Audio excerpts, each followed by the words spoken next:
Microsystems are starting back up following another island-wide blackout in Cuba.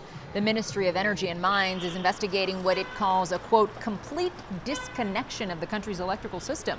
It comes just over a week after the last outage affecting the western part of the island. Cuba has blamed its energy woes on a U.S. oil blockade after President Trump warned of tariffs on any country that sells or provides oil to Cuba. And meanwhile, Cuban Americans living in South Florida are now being invited to invest on the island. It's the first move signaling Cuba is open to having relations with the U.S. CBS News Miami's Yvonne Taylor is live in Miami with the mixed reactions. Yvonne? Jim and Lauren, Cuban experts as well as activists tell me that this is another sign of the crisis. Today, Cuban exiles are saying that the regime is desperate and is now seeking help from the ones who once were considered enemies of the Cuban Revolution.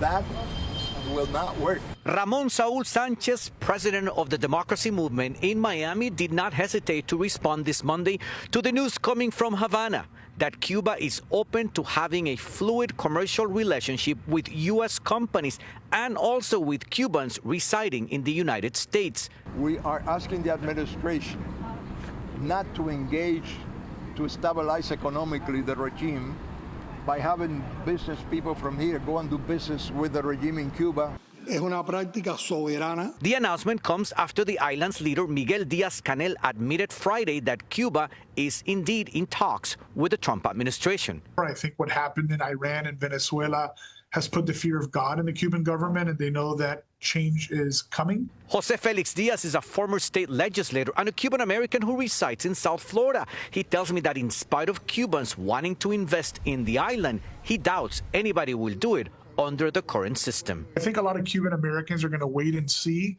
what happens over the course of the next few months. The Cuban regime is trying to buy time, as they always do. Salome Garcia is a young Cuban activist who urged the Trump administration to pay attention to the protests held by young people in the island.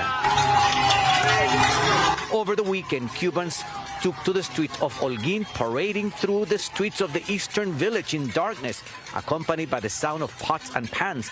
According to human rights organization Cuba Lex, it recorded 130 protests all over the island in March of 2026 alone. And coming up at 6 p.m., Cuban activists are addressing the Trump administration and asking for what they call the right to travel and visit their home country, and why they're saying it now. That'll be in less than an hour. We are live in Westchester. Yvonne Taylor, CBS News, Miami. Yvonne, thank you, and stay with CBS News Miami for every development out of the island. For all of our latest reporting, check out the Crisis in Cuba section on the front page of CBSMiami.com.